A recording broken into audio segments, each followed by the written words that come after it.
Welcome to my weekly spiel. Welcome to my weekly spiel. Yada yada blah blah blah. Yada yada blah blah blah. It's time for Margaret's weekly spiel. Greetings and salutations. This is Margaret Franklin of Margaret Franklin Creations, welcoming you to today's weekly spiel. It is Monday, the 2nd of March. And as you can see, I've been busy as a bee. This is Shannon Alexander's quilt so far. I've got 11 squares done. I'm working on number 12, but I had to put it down and take a break. Hopefully I'll get my second wind and I'll be able to finish it more quickly once I resume work on it. As you can see, I've started March. I'm 2 days ahead already, not counting the rainbows and gold coins. I'm not Irish, I'm actually half Dutch, but I don't really celebrate St. Patrick's Day per se, aside from wearing green on that particular day. But here's Mickey Mouse, and here I am. As you can see, I gave myself a haircut about less than a week ago, I would say. It was driving me crazy. I used to love having long hair, but now I can't stand it anymore because I get too hot. Today has actually been the first hot day this year. I've got the window open for the first time. My bedroom window is wide open. It was 77 degrees in here, which is a lot hotter than we like. I know I am one of those annoying people who's always too hot. My husband is always freezing. So there's not much you can do about it when you're hot. Turn on the fan, open the window. But my husband has that orange coat on the chair when he's getting too cold. When he's too cold, there's not really much you can do about it. Anyway, excuse the messy camera work. I'm trying to keep my camera away from the mess in this place. I know if you're only going to come here to criticize me, then just move along politely and don't say a word. But if you're my friend and you watch this video and you want to say hello, please do so and let me know where you're from. Anyway, I tried to do a weekly spiel yesterday, but I went over the time limit and YouTube couldn't process my video. So I was bitching about bus service in town when you have a walker and how much life sucks when you have to depend on public transit. Having a walker is bad enough and using public transit is bad enough, but when you have to do both, ugh. And people are so inconsiderate and stupid these days.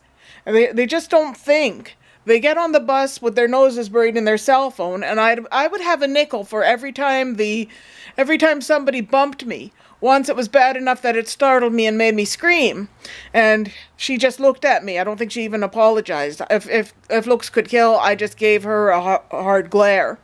And then shortly after that, I think it was when the bus was driving near Dairy Queen, it hit a huge multiple bump that scared the shit out of me and caused me to roar out an F-bomb. And, leading up to that, I warned the lady next to me. I said, I'm autistic, I've already had a meltdown today, I am literally so tired I could cry. And she was really nice. She said, go ahead and cry, I won't judge you.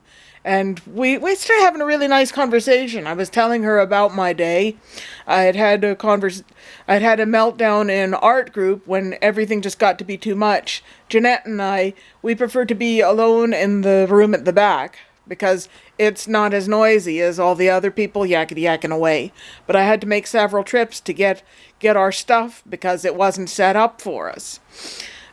And there's this one particular girl in our group, and the lady on the bus knew exactly who I meant, Lori, she's worse than a yappy puppy, because she gets all excited when she sees me, and at least the yappy puppy knows when to shut up. So some people are clerics, some people are vampires. I was talking about spoons. It took me a long time to recover my spoons from Thursday. I had to cancel my dentist appointment, so I am going tomorrow. Oh, I am dreading it.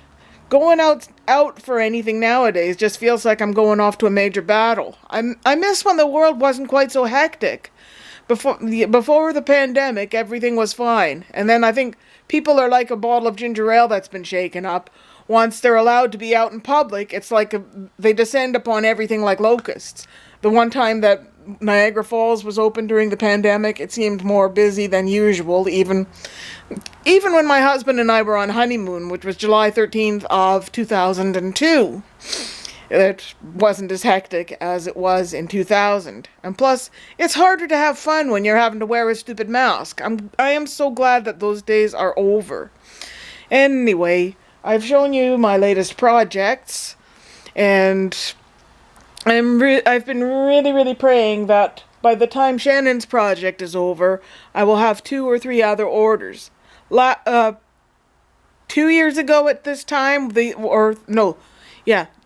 years ago, the year that Jeanette and I went to Myrtle Beach, I had 3 projects on the go. I think or is it 4? I guess I'll count it as 2, because I made 2 quilts for Marlene's grandchildren. And I was working on a quilt for Rawl Summit for his granddaughter Zinnia. And I was working on a sea creatures quilt for Laura Smith. That was a lot of fun.